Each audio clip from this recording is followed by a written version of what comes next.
यं ब्रह्मा वरुणेन्द्ररुद्रमरुतः स्तुन्वन्ति देव्यैस्तवैः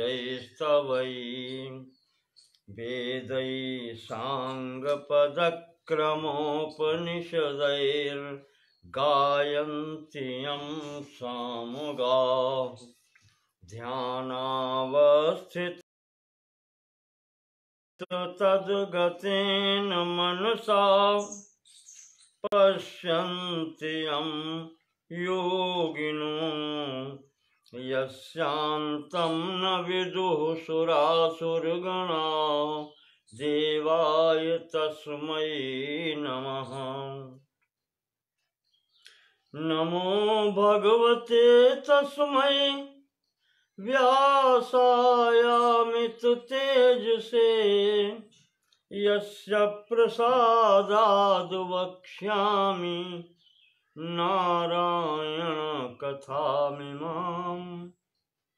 नारायणं नमस्कृत्य नरं चैव नरोत्तमं देवीं सरस्वतीं व्यासं ततो जयमुदीरयेत्।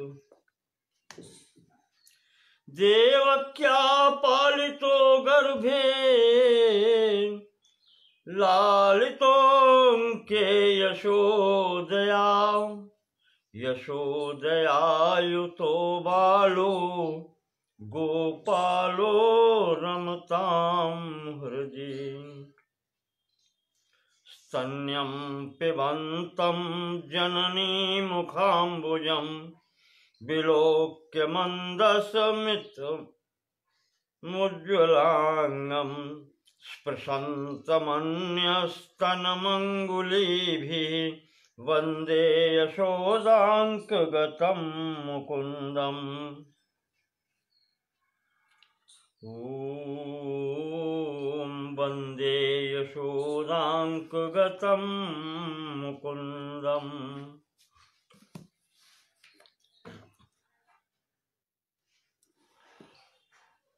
पंचम वेद श्रीमद् महाभारत के खिल भाग हरिवंश पुराण अंतर्गत इसके द्वितीय पर्व विष्णु पर्व में कृष्ण जन्म से आगे की कथा वैशंपायन जी जन्मेजय जी को सुनाते हैं।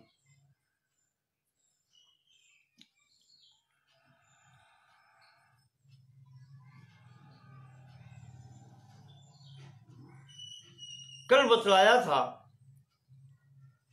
कि नंद जी कर देने के लिए मथुरा आए थे। वसुदेव जी ने समझा बुझाकर उनको शीघ्रता से घर पहुंचने के लिए कहा, तो यहां से वो वापस ब्रज आ गए।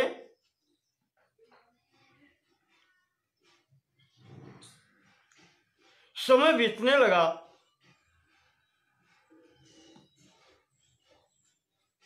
यहां तो वैशंपायन जी कहते हैं बहुत समय बीत गया। बहुत समय क्या कहें?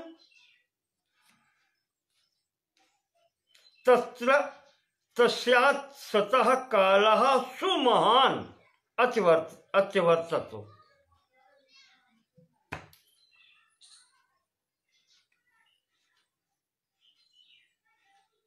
दारकौ कृतमानौ दारकौ कृतनामानौ बभ्रधाते सुखं च तौ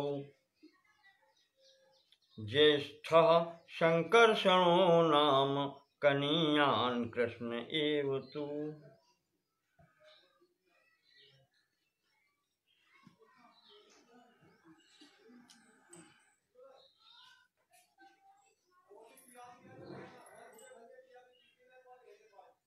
वैशंपायन जी कहते हैं कि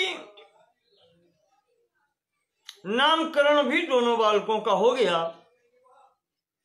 बड़े का नाम संकर्षण रोहिणी पुत्र का और छोटे यशोदा पुत्र का नाम कृष्ण हुआ।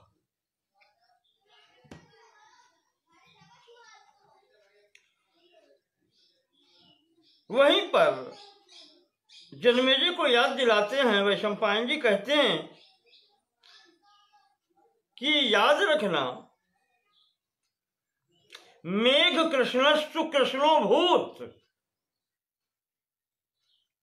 देहांतर्गतो हरि। भगवान हरि ने ही ये शरीर ग्रहण किया है। देहांतर, दूसरा देह प्राप्त किया है। गतो हरि, दूसरे देह में आए हैं। व्यवर्धत गवाम मध्य सागर सेवाम बुधा।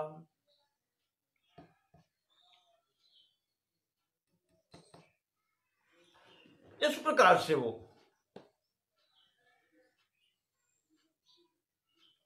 गवों के बीच में वहां पर रहने लगे, बढ़ने लगे। एक दिन की बात है, शकटस्य त्वधा सुप्तम कदाचित पुत्र गृधिनी यशोदा तम समुत्सृज्य जगाम यमुना नदीम। शकड़ा, जिसको बैलगाड़ी कहते हैं, उसके नीचे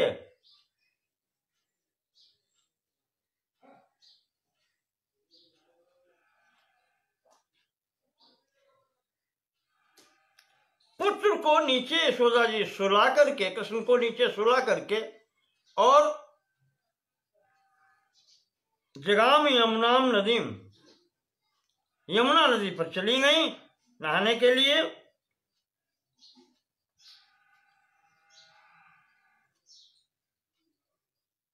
भगवान ने इसी बीच में शिशुलीलाम ततः कुर्वन्, शिशुलीला कर दी। सहस्त्र चरणों क्षिपन, लेटे लेटे हाथ पैर चला दिए।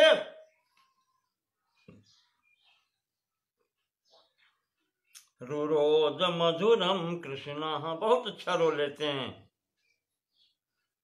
रोते हुए हाथ पैर चलाए। पादाव ऊर्ध्वम प्रसारयन, पैर ऊपर की ओर चला दिया। फलस्वरूप पैर छकड़े में लगा और छकड़ा औंधामो नीचे गिरा। बैलगाड़ी उलट गई, इतनी बड़ी।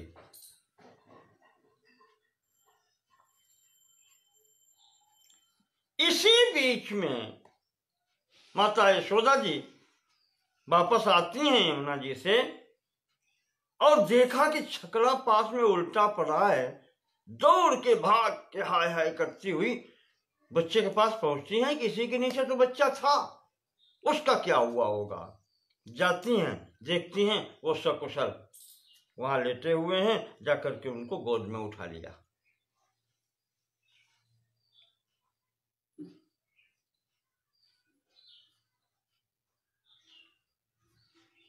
स्वयं ही स्वयं से कहती हैं, बच्चे को सुनाकर कहती हैं, बेटा पिता तुम्हारे क्रोधी हैं, और मैं जरा सा क्या हट गई, और ये कैसे उलट गया, वो आकर मुझे जाने क्या क्या कहेंगे। क्या ये सब कहती हुई माँ की आदत होती है। बच्चे को दूध पिलाने लगी, तब तक नंद जी बाहर से आते हैं। उन्होंने भी वही स्थिति देखी, तो दौड़ के आए, यशोदा से पूछा ये क्या हुआ। तो यशोदा जी कहती हैं कि भूल तो मेरी थी, मैं बच्चे को अकेला छोड़ के यमुना तट पर चली गई,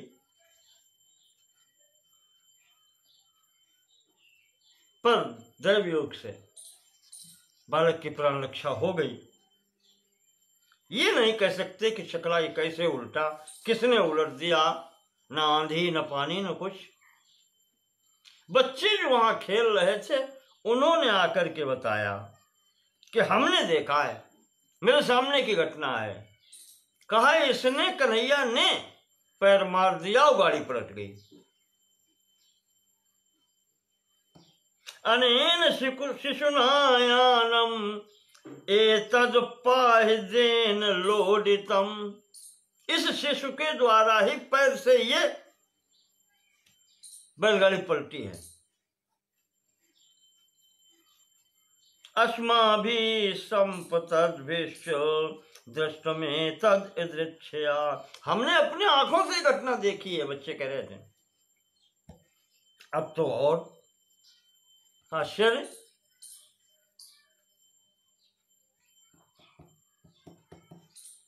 खैर, उन्होंने उसको सीधा सीधा किया, छकड़े को सीधा किया गया, अपनी जगह पर खड़ा किया गया और सब हुआ। वैशंपायन जी कहते हैं, इसके बाद में एक दिन कस्यचित्त्वथ कालस्य, थोड़ा समय बीता, शकुनी वेशधारिणी धात्री कंसस्य भोजस्य पूतनेति परिश्रुता।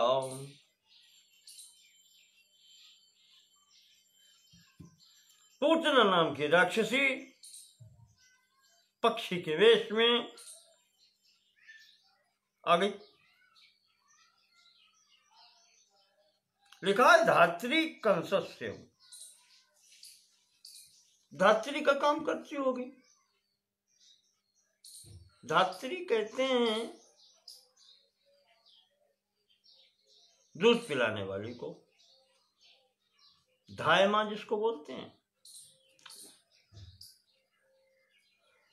स्तन दात्री कहते हैं इसको, उसी को धात्री कहते हैं। गर्भदात्री, स्तन दात्री। एक माँ होती है गर्भ देने वाली, एक होती है दूध पिलाने वाली। किसी भी स्थिति में दूध पिलाने वाली, उसका स्वयं का बच्चा भी होगा, जो भी हो। वैशंपायन जी कहते हैं वो आ गई। अब वो तो इस बात के लिए नियुक्ति ही की गई थी, कंस की ओर से आई थी।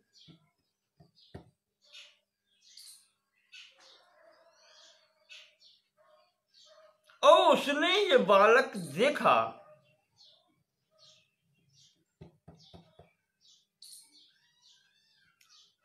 वही छकड़े के नीचे सोते हुए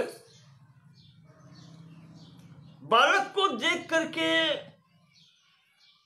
अब बालक को देख करके हुआ हो, यहां तो ये लिखते हैं बालक को देख करके।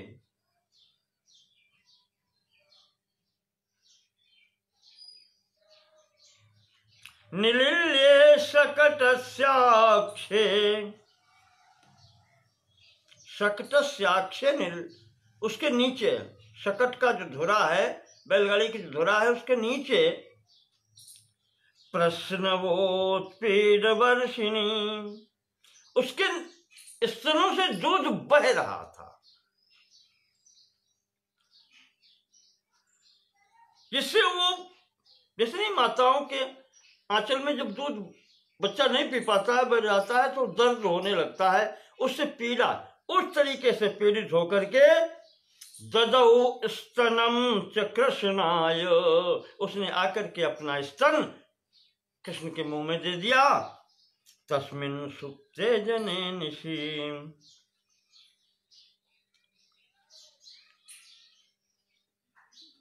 अब इसमें यहां पर ये छकड़ा भी लिखा है और निशि भी लिखा है, रात में भी, रात की घटना बताते हैं।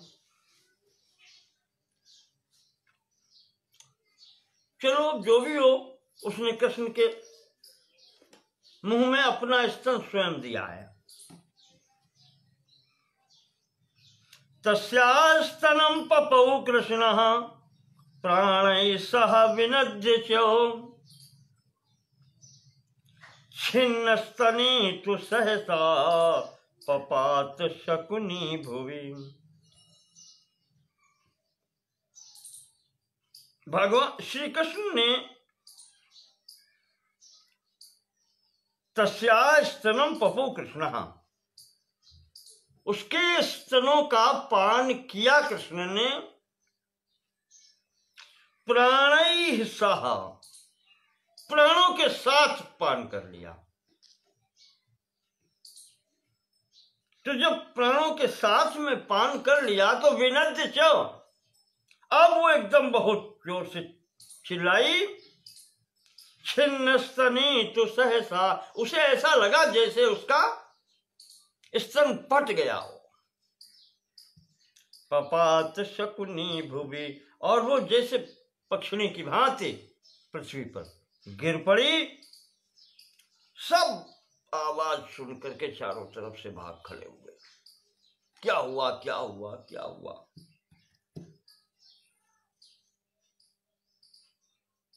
तो उन्होंने देखा कि ये पृथ्वी पर पूतना पड़ी है चेत होकर के।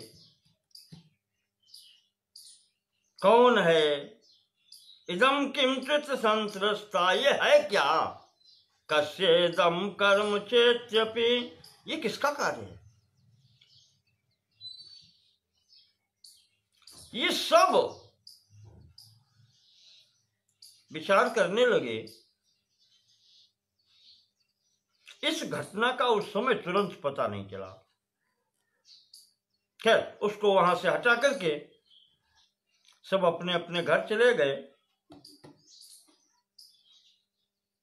नंद जी यशोदा से कहते हैं, कोयम विधिर न जानामि विस्मयो में महानयम, पुत्रस्य में भयम तीव्रम भीरुत्वम समुपागतम।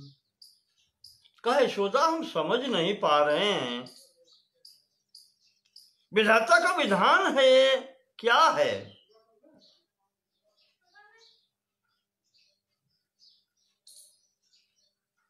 हर बार पुत्र के लिए ही भय उत्पन्न हो जाता है। कहां जाएं, इसको कहां ले जाएं? अब तो डर उत्पन्न हो गया है, डर लगने लगा है इस स्थान से। यशोदा जी भी कहती हैं कि क्या कहें, मैं तो बच्चे के साथ में ही थी आज, और उस समय ये घटना हो गई। मैं जान ही नहीं पाई। जब इसकी आवाज हुई, जब ये चिल्लाई है, तब मेरी आंख खुली।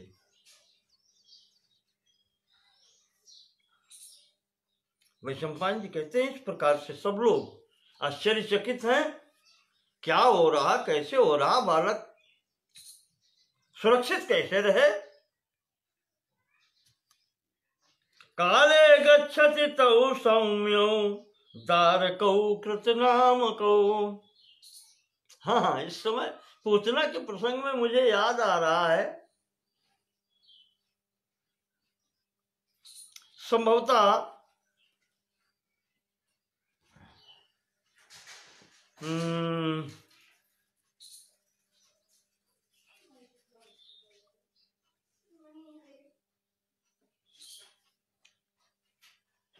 कहीं पढ़ा था,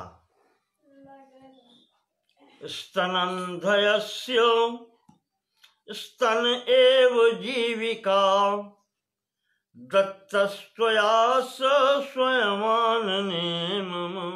भगवान ने कहा है उससे, पूतना से, स्तनंधयस्य स्तन एव जीविका। कहा, मैं तो दूध पीने वाला बालक हूं, जिसकी जीविका ही दूध पीना है माता का। दत्तस्त्वया स्वयमानने मम, और वही स्तन तूने मेरे मुंह में दे दिया करके। मया च पीतो, अब मैंने तो दूध पिया है। म्रियते यदि त्वया, और यदि दूध पीने में तुम्हारी मृत्यु हो जाती है, तो किंबा ममागः स्वयमेव कथ्यताम। इसमें मेरा दोष क्या है? मम आगा किम, मेरा दोष क्या है? स्वयमेव कथ्यताम, अब निर्णय तुम ही करो। मौसी कंस की बहन, ये भी है, गर्ग संहिता में आया है। कंस को इसके भाई को कंस ने मल्ल युद्ध में जरासंध के यहां हराया था। तो ये इतनी शक्तिशाली थी, भाई के हारने पर बकासुर के स्वयं उस अखाड़े में आ गई। कहा मैं इसकी बहन हूं, मेरे साथ युद्ध करो, मुझे भी हराना पड़ेगा। इतनी शक्ति रखती थी। कंस के सामने आकर के उसने चैलेंज कर दिया।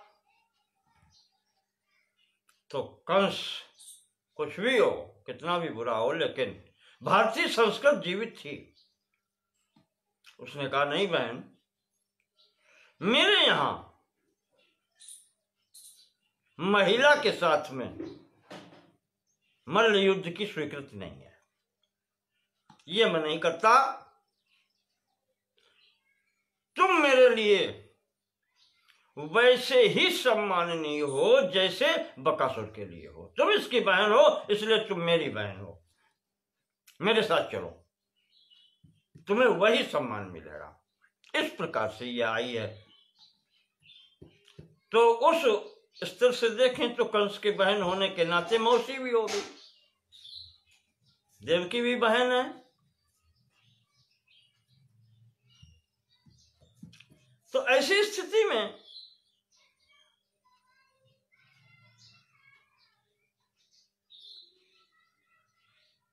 श्रीमद् भागवत की कथा के अंतर्गत आता है, हर्षुर जी ने बहुत सी उत्प्रेक्षाएं इस संबंध में की हैं, वो एक अलग का विषय है।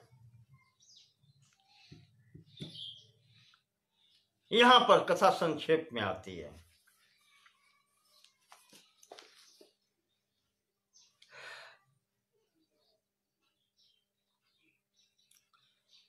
वैशंपायन जी कहते हैं, राजा जन्मेजय, कुछ समय बीता, इनका नामकरण संस्कार तो हो ही चुका था।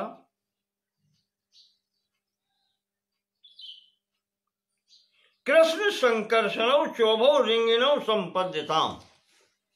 कृष्ण और संकर्षण अब घुटनों के बल चलने लगे। रिंग मानो, रिंगिणों, रेंगने लगे, घुटनों के बल चलने लगे।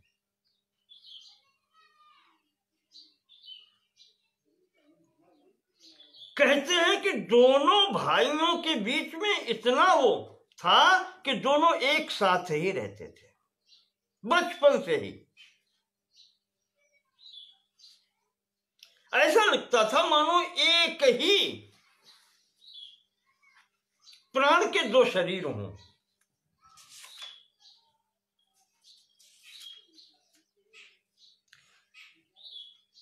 गोपाल चंपू ग्रंथ में आया है कि दोनों एक साथ लिटाए जाते हैं पलने में,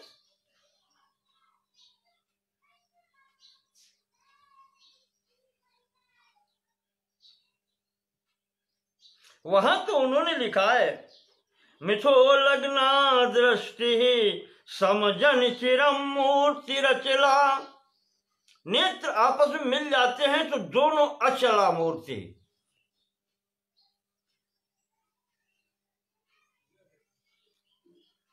शांत होकर के लेटे रहते हैं। द्रवचित्तम नेत्रोदकमिषतयागादभिमुखम।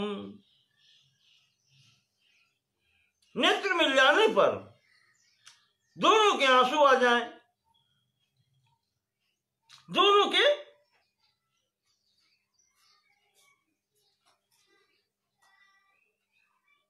नेत्रोदक मिषतयागाद अभिमुखम। अभिमुख होने से नेत्रोदक मिषतया, नेत्र उदक, आंसू आ जाएं, चित्त द्रवित हो जाए, कह लें उसको।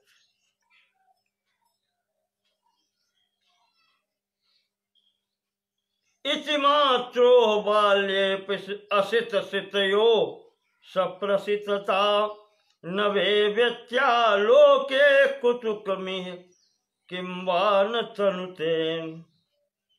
ऐसी स्थिति हो गई है कि एक साथ हो जाएंगे तो ये स्थिति हो जाएगी, यानी सोएंगे नहीं, एक दूसरे को देखेंगे,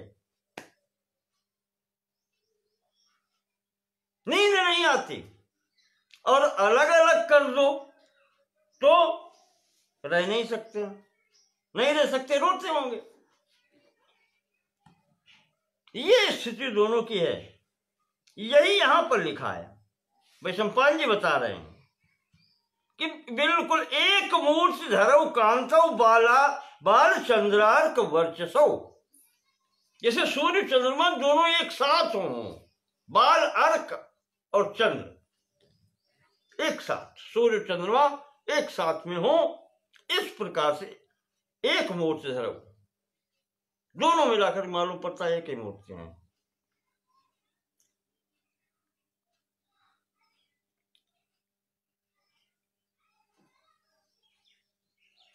एक कार्यांतर्गता एक देहौ द्विधा कृतौ, ऐसा मालूम पड़ता था कि सब दोनों मिलकर के एक ही कार्य करते हैं। ऐसा लगता है जैसे एक शरीर के ही दो शरीर कर दिए गए हों। एक चर्यौ महावीर्यौ एकस्य शिशुतां गतौ,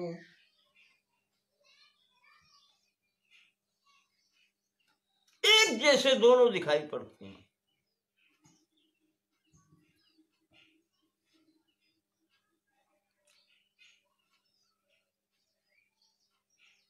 पृथ्वी पर दोनों रिंगिनों रेंग रहे हैं, घुटनों के बल चल रहे हैं।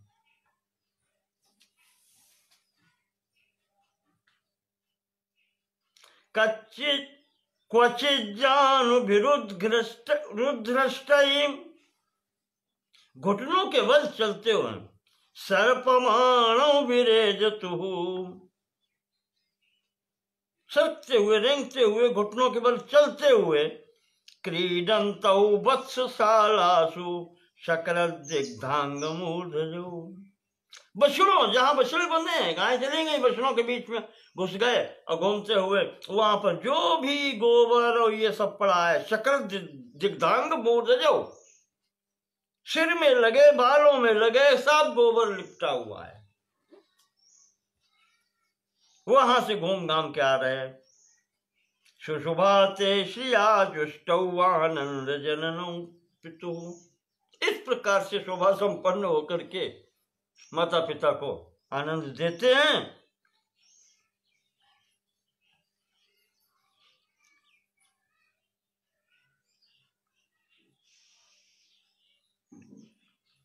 तो ऐसे ही प्रतिदिन जब जाते हैं, इधर उधर निकल जाते हैं, माता को यहां पर कष्ट होता है कि कहां तक देखें बच्चा किधर गया।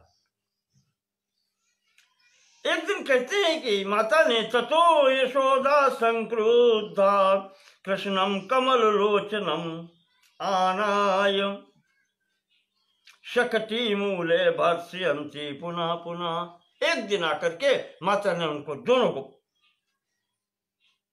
एक को पकड़ा, छोटे वाले को कहा एक को बांधो, दूसरा अब नहीं भागेगा। आनाय शकटी मूले, वही गाड़ी के पास ला करके भर्त्सयन्ति पुनः पुनः, डांटती हुई, दामना चैवोदरे बद्ध्वा प्रतिबंध जुलूखले, उसके पेट में रस्सी बांध करके और उलूखल में रस्सी बांध दी और कहने लगी कि यदि शक्तोषि गच्छेति तमुक्त्वा कर्म सा करोति, कहा अब भाग लो। माता बच्चे को बांध करके ये कहती है कि अब भाग सको तो भाग लो, और अपना कार्य करने लगी। तो यशोदा घर के कार्यों में लग गई।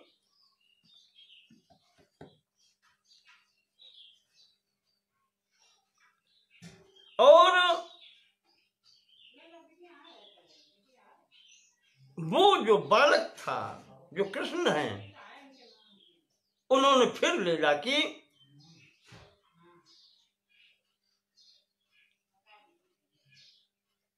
आंगन से निकले, वो उलूखल पीछे घिसकता हुआ निकल आता है, कहीं अटक नहीं रहा, देखें आप। इसीलिए तो लीला है। अरे अटके तो और कहीं भी तो अटके नहीं, उखल ओखली सहित निकलते हैं बाहर। आगे स्वयं है, पीछे ओखली गिरत रही है और निकलते हैं बाहर। और बाहर निकल करके दो पेड़ खड़े थे अर्जुन के वृक्ष जोड़े में, इसीलिए यमलार्जुन कहे जाते हैं। यमल कहते हैं जोड़े को। उनके बीच में आकर के निकल पड़े और उखड़ फंस गया उसी में। यहां तक नहीं फंसा, यहां फंस गया। वृक्ष बहुत बड़े थे।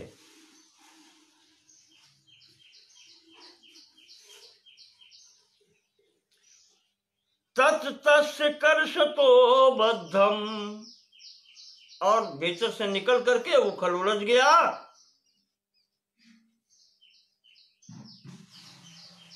खींच दिया कर्षतो, जो रस्सी बंधी थी, उखल बंधा था रस्सी से। तिर्यगतमुलूखलम, जो तिरछी हो गई थी, ओखली अटक गई थी, खींच दी। लग्नम ताभ्याम समूलाभ्याम अर्जुनाभ्याम चकर्ष च,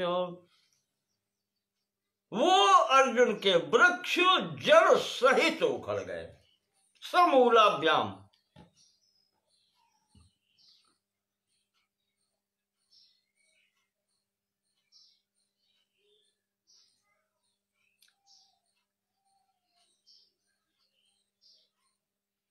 इस प्रकार से खींच करके जब वो पेड़ गिरे हैं आवाज करके, तो बीच में खड़े होकर के स्वयं समूल बिटपौ भग्नौ सतु मध्य जहास वही, जहास वही, बीच में खड़े होकर के हंस रहे हैं। ये जो आवाज सुनी है तो सब भाग खड़े हुए।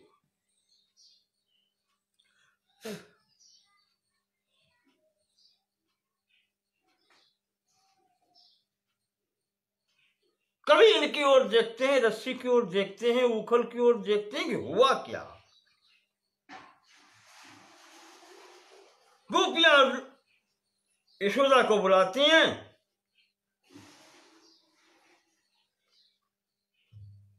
देखा आकर के बच्चे को, उठाया। गोपियां कहती हैं कि यशोदा, बालक की रक्षा ऐसे की जाती है।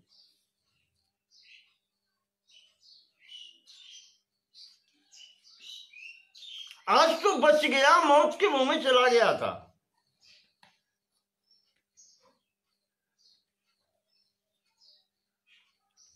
जिसने जहां सुना सब भाग खड़े हुए।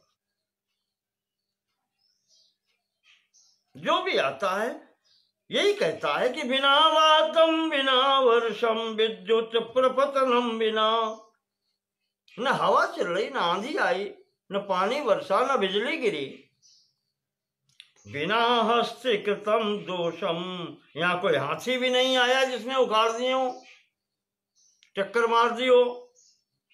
केने मऊपातितौ ध्रुमौ, वृक्ष कैसे गिर गए और जड़ से उखड़े हैं।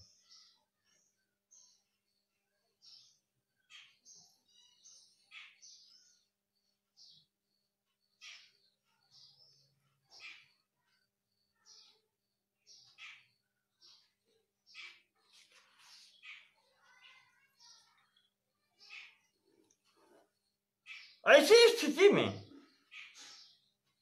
ये तीन उपद्रव हुए। यहां पर कोई यशोदा को दोष देता है, कोई नंद से कहता है, वो अपने में चित्त उनका उद्विग्न है, परेशान है कि आखिर ये कैसे हो रहा। तीन घटनाएं हो गई। पहले छकड़ा उल्टा, उसके बाद में वो राक्षसी आई, तीसरे में ये घटना हो गई, वृक्ष ऊपर टूट पड़े। विचार करते हैं कि अब ये जगह रहने लायक नहीं है, ये स्थान बालक के लिए शुभ नहीं लगता, यहां से चलना चाहिए। नंद जी ने उसको, बालक को रस्सी खोली, गोद में लेकर के बहुत देर तक उसको हृदय से लगाए रहे और जो नंद जी के साथ में गोप थे सब वहां पर आए।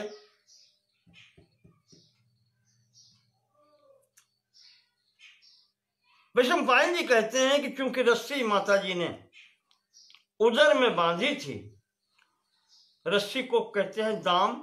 दाम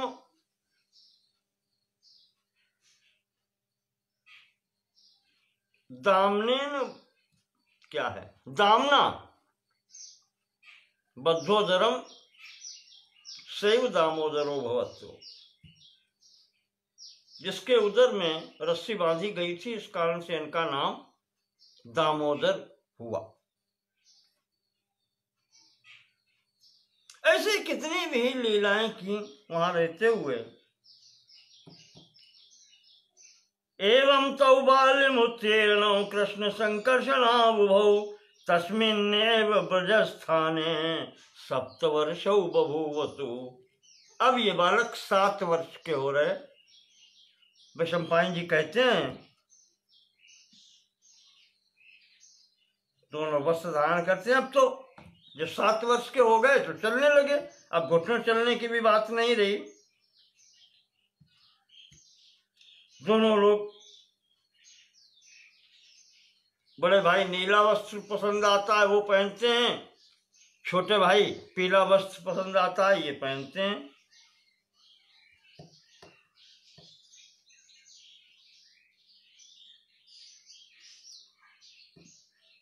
मयूरांगज कर्णौ तु पल्लवा पीठधारिणौ वनमाला कुलोरस्कौ द्रुमपोता विभोद्गतौ। मोर पंख लगाए,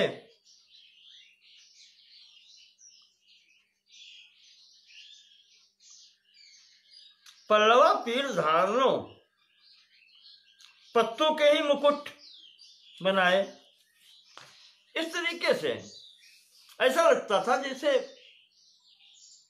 नया नया पौधा जो होता है जिसमें लाल रंग की पत्तियां निकलती हैं, वो इस स्तर से नए पौधे के समान शोभा होती है। वनमाला भी पहने,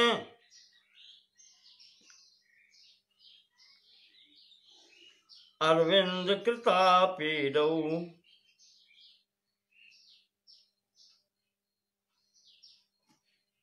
कमल के पुष्प भी धारण करते हैं। रज्जु यज्ञोपवीत, रस्सी का यज्ञोपवीत बनाकर पहनते हैं। स्वशिक्य तुम्ब कर कौ गोप वेणु प्रवाद कौ।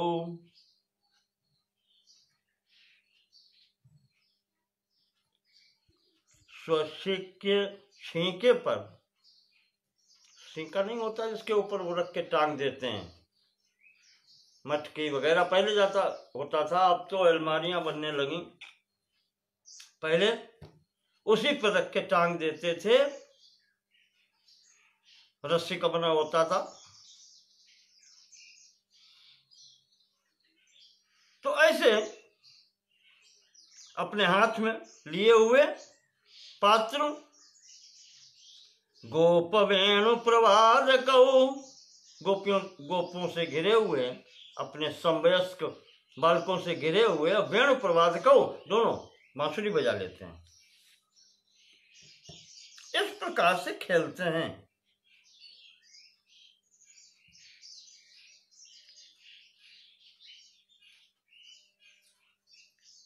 ब्रज में रहते हुए स्थिति हुई। एक दिन विचार आया कि अब यहां पर घास फूस भी कम हो गई है, चलो दूसरे वन में चलते हैं। तो अब वहां से चलें कैसे? गोवर्धन पर्वत की ओर चलें, वृंदावन की ओर चलें। तो भगवान ने पुनः लीला की, कहा ये गोप अपना स्थान नहीं छोड़ेंगे, घर नहीं छोड़ेंगे, गांव नहीं छोड़ेंगे। तो वैशंपायन जी कहते हैं कि भगवान ने अपने शरीर से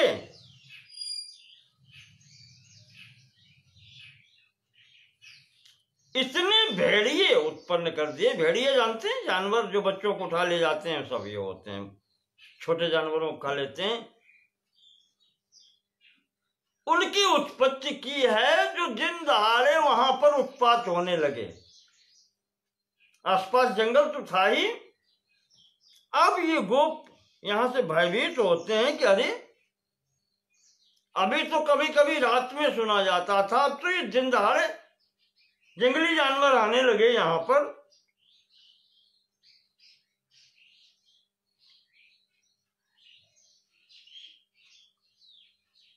और कभी तो हम लोग बाहर होते हैं तो ये बालक ही हम लोगों को भोजन देने जाते हैं, और ऐसे में ये अगर, अब भेड़िया तो भेड़िया है, 4 से एक साथ मिल जाए तो बालक तो छोड़िए, बूढ़ा क्या कर सकता है, जवान क्या कर सकता है, हिंसक पशु है जो मांसाहारी, घेर ले।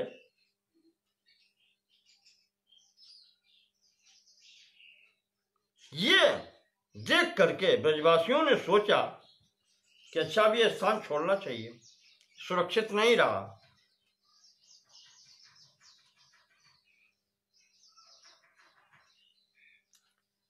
तो अब क्या हो? नंद जी ने जब ये सब जान लिया, सबकी स्थिति जानी कि अब छोड़ना पड़ेगा स्थान,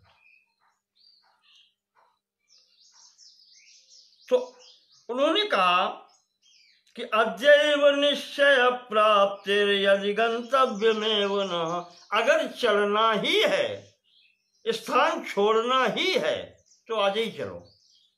ये निश्चय नंद जी ने कहा। शीघ्रमाज्ञाप्यताम घोषः सज्जी भवत माचिरम, तुरंत सज्जी भवत, तैयार हो, निकलो यहां से,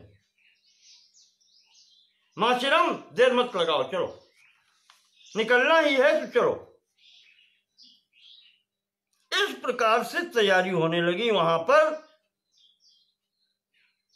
चलो चलो चलो, उठो, बैलगाड़ी ठीक करो, ये सब होकर के, पूरी तैयारी होकर के निकल पड़े। और निकल के एक क्षण के अंदर ब्रज से बाहर खड़े हुए तो ऐसा लगता था जैसे समस्त स्थान निर्जन हो जाने पर फिर क्या वहां अच्छा लगता है, पूरा गांव एकदम खाली हो जाए तो वहां पर खड़े होने की इच्छा नहीं हो पा रही थी। एक क्षण में वो स्थान ऐसे लगने लगा जैसे यहां पर कोई आपत्ति पड़ी है।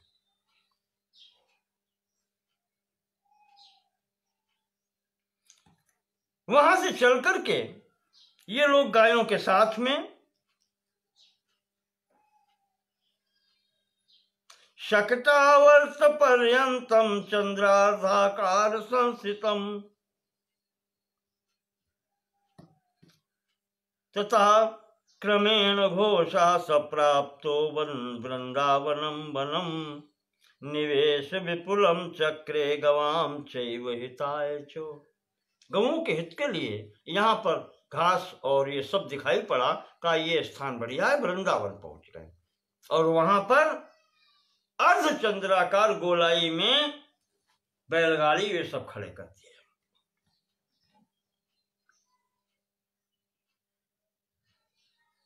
गांव बसा दिया वहीं पर, कांटे वो सब लगाकर चारों तरफ से सुरक्षित करके, इस प्रकार से यहां पर वृंदावन में ये सब बस गया गांव।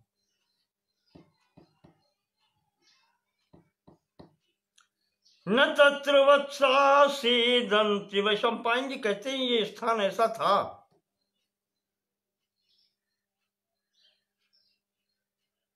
कि यद्यपि यहां गर्मी के महीने का अंतिम महीना बीत रहा था, यानी गर्मी का महीना अंतिम जो बीत रहा है तो वर्षा ऋतु प्रारंभ होने को है,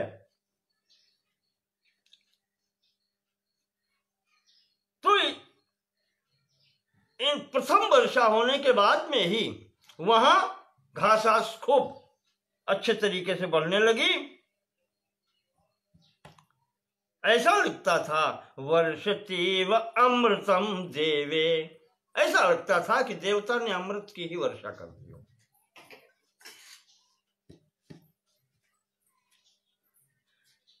तृणम तत्र विवर्धति, इसीलिए वहां पर घास और गायों के लिए चारे की व्यवस्था होने लगी। न तत्र वस्त्रासीदन्ति, वहां पर बछड़ों को कोई कष्ट नहीं था। न गावो न इतरे जना, न गायों को कोई कष्ट था, न किसी व्यक्ति को कष्ट था। यत्र तिष्ठति लोकानाम भवाय मधुसूदना, वैशंपायन जी कहते हैं, और जहां पर भगवान स्वयं उपस्थित हों, भवाय विश्व के कल्याण के लिए मधुसूदन स्वयं उपस्थित हो, वहां कष्ट कैसे हो सकता है।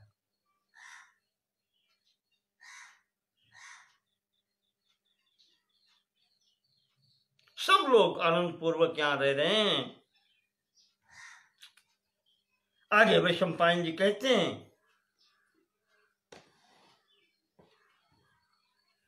ये दोनों बालक संकर्षण और कृष्ण बछड़ों को भी चराते हैं। सब लोग उधर ही घूमते हैं, क्रीड़ा करते हैं, यमुना स्नान करते हैं। गर्मी का मौसम बीता है, आगे वर्षा ऋतु आती है। ततः प्रावरणु प्राप्ता मनसः कामदीपिनी, मन की कामनाओं को उद्दीपन करने वाली, बढ़ाने वाली कामदीपिनी।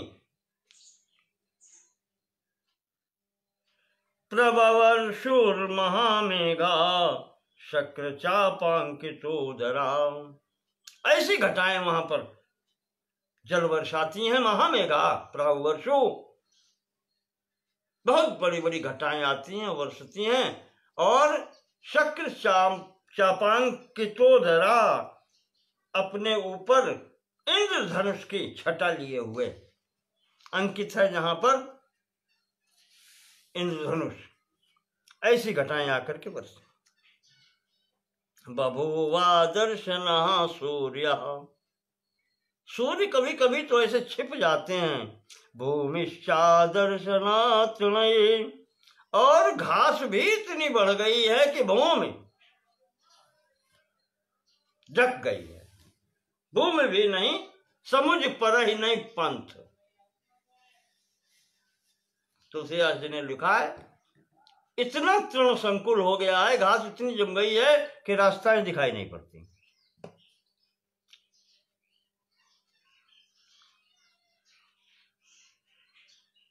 संपूर्ण पृथ्वी जो खुली थी सब साफ हो गई।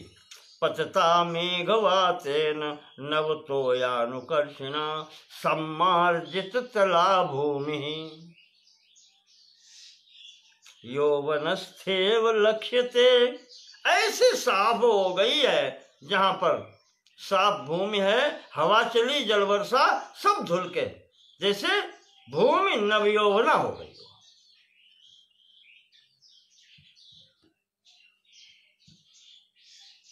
जगह जगह इंद्रगोप नाम के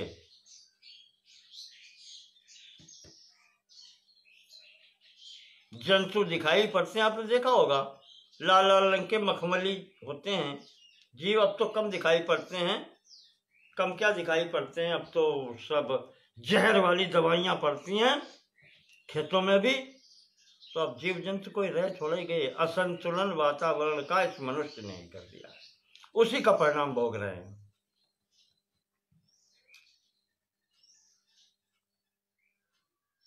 तो ये जीव जंतु जो होते हैं वो लाल रंग का और हरे रंग की घास में दिखाई पड़ता है, बड़ा सुंदर लगता है। बहुत देखा है कुछ बचपन में भी। अभी ये 30-40 वर्ष के बीच में सब परिवर्तन हो गया। मुझे याद है मेरे यहां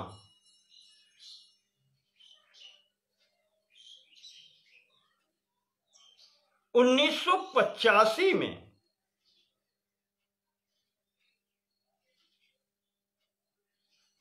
जुलाई अगस्त के महीने में यही वर्षा ऋतु का समय था। अंतिम वर्षा हुई थी जिसको वर्षा कह सकते हैं। 1985 से आज 2021 चल रहा है, 36 वर्षें हो गई हैं। वर्षा नहीं कह सकते, इसे वर्षा नहीं कहते हम। तालाब नहीं भरे इन 36 वर्षों में। तो ये स्थिति हो गई है, ये हमारी अपनी देन है संसार की। फिर कहेंगे कि क्या हो गया। जहां कुएं में हम लोग यहाँ गंगा यमुना के बीच में ऊंचे स्थान पर रहते हैं, मेरे देखते देखते 25 से 30 हाथ, जिसको आप कह सकते हैं 35 से 40 फीट, ये 40-45 फीट कह लीजिए, 40-45 फुट की रस्सी से कुएं से पानी निकलता था और सब कार्य होते थे। न बिजली थी। हमारे यहाँ बिजली का प्रोग्राम 68, 69, 70, 1968, 69 और 70 में ये बिजली के तारों का विस्तार हुआ है। तब ये स्थिति थी। 40 फुट की रस्सी से 45 के बीच की पानी मिल जाता था कुएं में। आज स्थिति ये है कि जो गवर्नमेंट ने हैंड पाइप लगवाए हैं, 150 फीट पर पानी नहीं है। 150 फुट पर पानी नहीं है। क्या होगी अगले पीढ़ी को? जल मिलेगा या नहीं मिलेगा, नहीं कह सकते। मैंने आपको बताया ना, विगत 36 सालों से वो बरसात नहीं हुई जो भर जाता जल इधर उधर। कहां से आएगा?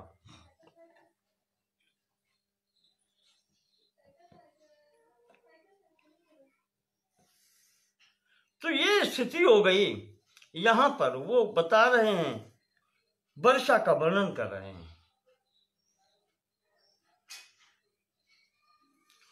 और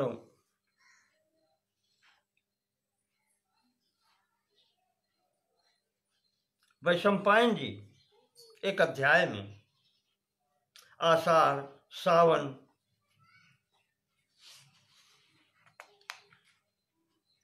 इसके मध्य जो वर्षा हो रही है उसका अच्छे से वर्णन करते हैं। और वर्णन करके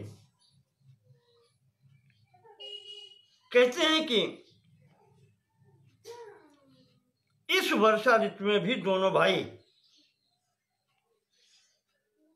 गायों को, पशुओं को चराते हैं, घूमते हैं, जल केली करते हैं, नहाते हैं यमुना।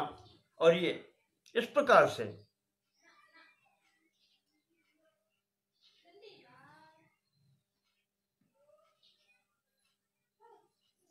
बलराम जी भी कृष्ण से कहते हैं, कृष्ण देखो कितना अच्छा ये लग रहा है स्थान, इसकी सुंदरता देखो, छोड़ने की इच्छा नहीं होती।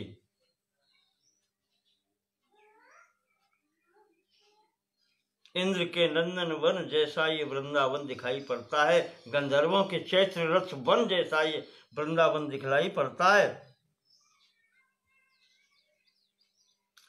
कहते हैं कभी कभी तो चेतनम पुष्करम कोशई, जिस समय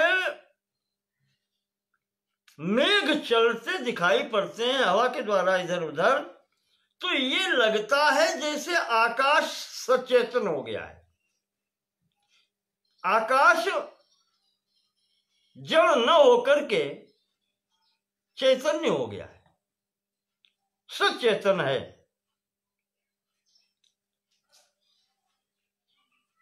क्षुधात्मा क्षुधात्मातै समन्तताम् न गृणीनां न रम्याणां विवेकम यान्ति कृष्टया।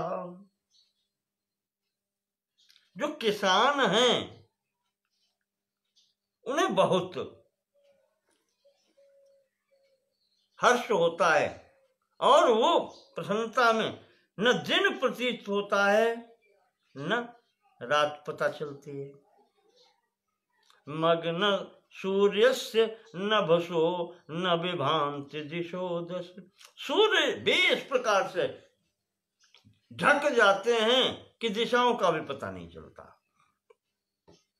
इस स्थान पर इतना अच्छा लगता है। एक प्रकार से भगवान बलराम भी कृष्ण को बताते हुए लेकर के उनको घर पर आते हैं। तो आज का प्रसंग वर्षा ऋतु वर्णन पर ही यहाँ पर स्थगित करते हैं। कुछ आवश्यक कार्य भी हैं, आगे का आपको फिर और भगवान की सुंदरता का वर्णन